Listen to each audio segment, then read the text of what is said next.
भक्तीचा थरार मुरादेवी येथे हनुमान जयंतीला 7 गाड्या ओढण्याची आगळीवेगळी परंपरा कायम. नमस्कार, आपण पाहत आहात सहारा समाचार. मी संकेत अपाले तुम्हा सर्वांचं स्वागत करतो आहे सहारा समाचारमध्ये. विदर्भातील अंजनगाव सुरजी तालुक्यातील मुरादेवी हे गाव आपल्या समृद्ध धार्मिक परंपरा आणि ऐतिहासिक वारशांमुळे विशेष ओळखले जाते. येथे दरवर्षी हनुमान जयंतीच्या दिवशी चैत्र पौर्णिमा एक अनोखा थरारक सोहळा पार पडतो. 7 बैलगाड्या ओढण्याची परंपरा या ठिकाणी केली जाते. याही वर्षी हा सोहळा 2 एप्रिल 2026 रोजी मोठ्या उत्साहाने संपन्न झाला आहे.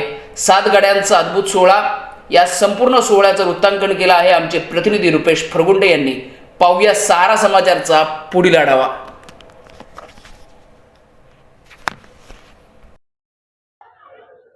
नमस्कार, सहारा न्यूज मध्ये आपल्या सर्वांचे स्वागत आहे. नुकतेच अमरावती जिल्ह्यातील अंजनगाव तालुक्यातील मुरादेवी संस्थानमध्ये इथे आलेला आज हनुमान जयंती आहे आणि हनुमान जयंतीच्या दिवशी मुरादेवी इथून जवळपास काळपगार ही रथयात्रा निघते आणि परंपरागत जवळपास शेकडो वर्षाची परंपरा आजही कायम आहे. आणि आज माऊलीच्या मंदिरापासून जवळपास एक दूर करी जवळपास 7 बंड्या आणि 7 बंड्यामध्ये महिलांचा मान म्हणून महिला, त्यामध्ये लहान मुलं हे बसलेले राहतात आणि त्याला रथाला ओढण्याची परंपरा आजही कायम आहे. आणि कुठेतरी दैवी चमत्कार आणि या चमत्कारामुळे जवळपास माऊलीच्या मंदिरापासून तर गावातील हनुमान मंदिरापर्यंत जे 7 बंड्या आहेत, 7 बंड्या जे ओळख देण्याचा मान आहे, तो मान आजही कायम आहे आणि कुठेतरी चमत्कारिक हे आहे. आणि वंशोपरंपरागत ही प्रथा आजही पाळत आहे. आणि त्या संदर्भात आपण आज मुरादेवी इथे आहे आणि मुरादेवींचे संस्थानचे अध्यक्ष पकान साहेब आपल्यासोबत जुळलेले आहेत.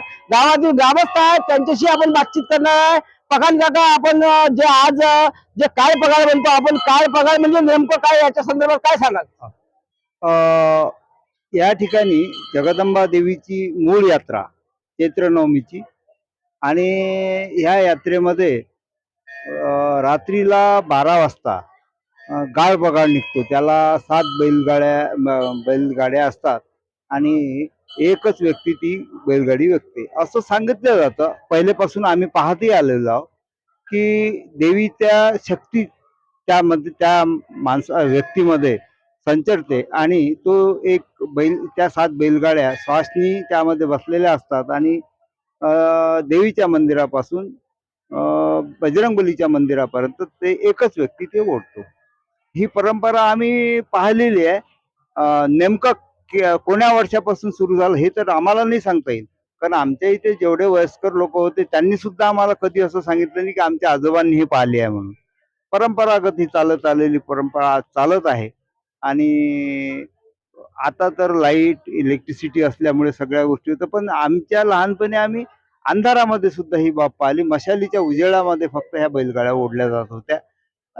अशी ही परंपरा आजपर्यंत चालू आहे. आपण बघतो पकान साहेबांनी सांगितलं की आधुनिक काळातही ज्यावेळेस मशाल होती त्यावेळेस मशालाच्या काळातही कित्येक पिढ्या निघून गेलेल्या आहे आणि परंपरा आजही कायम आहे. कुठेतरी देवी शक्तीचा वास आजही आपल्याला पाहायला मिळतो आहे. आपल्यासोबत येथील जे ट्रस्टचे हे आहेत, आपल्यासोबत पांडे सर आहेत, माझे गुरुवर्य आहेत, त्यांच्याशी बातचीत करणार आहे.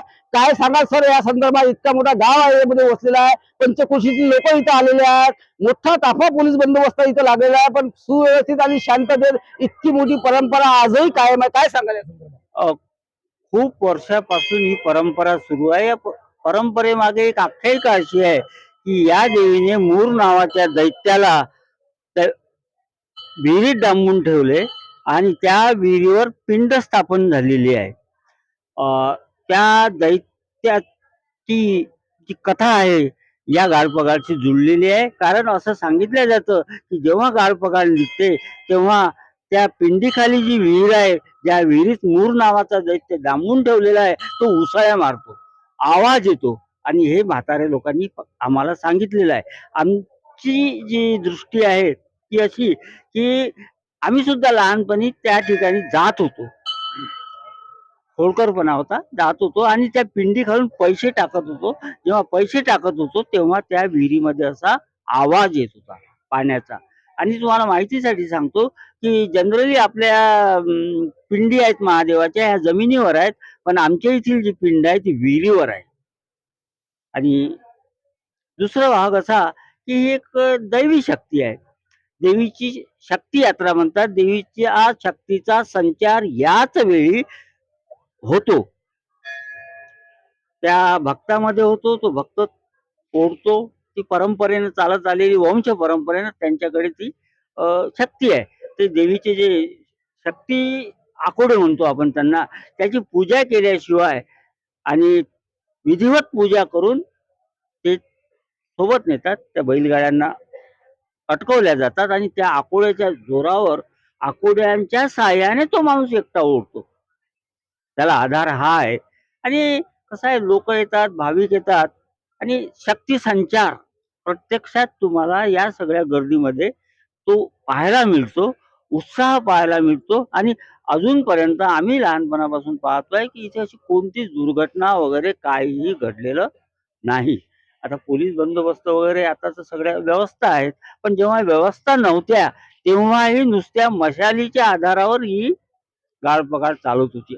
गावात अंधार होता, पण नुसत्या 7 बंड्यांमध्ये जे 12 बलुतेदार आहेत, 12 जातीचे 12 लोक बसत होते, त्यांच्या हाती मशाली होत्या आणि त्या मशालीच्या प्रकाशात ही गाळपगाळ देवीच्या मंदिरासमोरून निघून हनुमानजीच्या मंदिराशी सोडल्या जात होत्या. यांनी संपूर्ण इत्थंभूत माहिती सांगितली आहे. गाळ पगाळ म्हणजे नेमकं काय, आणि आपण म्हणतो 900 वर्षाचा इतिहास या देवीचा मंदिराचा आहे. आणि जे मुरादेवी आहे, मुरादेवीचा इतिहास 900 वर्षापूर्वीचा, शेकडो वर्षापूर्वीचा आहे. आणि त्यावेळेस एक दैत्य होता आणि त्या दैत्याला मारलं होतं आणि त्या विहिरीमध्ये कुठेतरी बांधून ठेवला होता. आणि तो दैत्य त्याला कुठेतरी शांत करायसाठी नवमीच्या नवरात्रात देवी आपल्या इथे उमरादेवी इथे मोठा कार्यक्रम होत राहतो. आणि त्यामध्ये चैत्र मास आहे, चैत्र मास मध्ये आपल्या हनुमान जयंतीच्या दिवशी इथं गाळ पगाळ हा कार्यक्रम मोठा राबवला जातो. आणि रात्रीचे 12 वाजता ते दैवी शक्ती जे जे धुरकरी आहे त्या धुरकरीच्या अंगात शिरतो आणि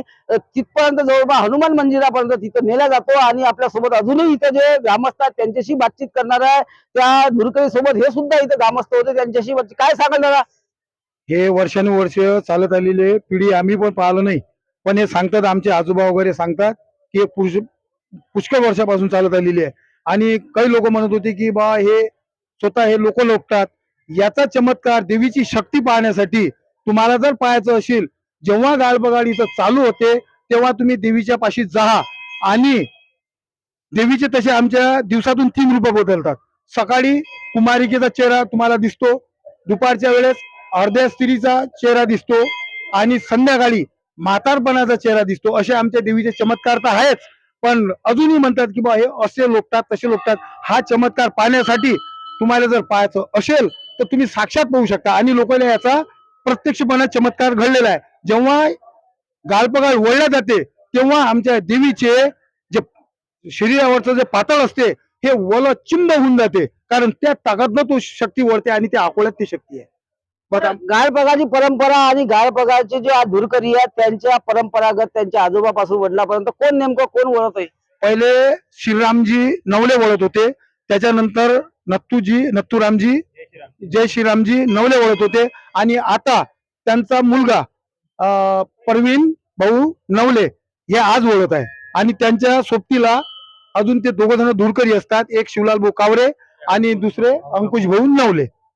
हे होते आपल्या येथील ग्रामस्थ आणि ट्रस्ट, यांच्याशी आपण बातचीत केलेली आहे. आज आपण बघितलं आहे की अमरावती जिल्ह्यामध्ये असं एक देवीचं ठिकाण आहे की जिथं आज नवमी आणि चैत्र महिना संपल्यावर आज हनुमान जयंती दिवशी रात्री 12 वाजता संपूर्ण गाव जागी आहे. आणि हे जे गाळ पगाळ आहे, गाळ पगाळ पाहण्यासाठी पंचक्रोशीतील लोक आलेले आहेत आणि अनेक पोलीस बंदोबस्त इथं लागलेला आहे. परंतु कुशल ही परंपरा आजही कायम आहे आणि परंपरेनुसार आजही ती परंपरा इथे पाळल्या जात आहे. आणि गावातील ग्रामस्थात त्यांचीवाली आस्था आहे आणि त्या आस्थेनुसार आज जे त्यांची श्रद्धास्थान आपण काही म्हणू, पण अजूनही दैवी शक्ती आणि जे हे होते ते आपल्याला पाहायला मिळत आहे. त्यांनी सुद्धा सांगितलेलं आहे की तुम्हाला जर पाहायचं असेल तर तुम्ही स्वतः येऊन पाहू शकता. आणि जे पूर्वी म्हणजे मशालेमध्ये काढले जात होतं, आज आधुनिक काळातही सुद्धा ही परंपरा आजही कायम आहे. शेकडो वर्षाची परंपरा मुरादेवी इथं पाळल्या जात आहे.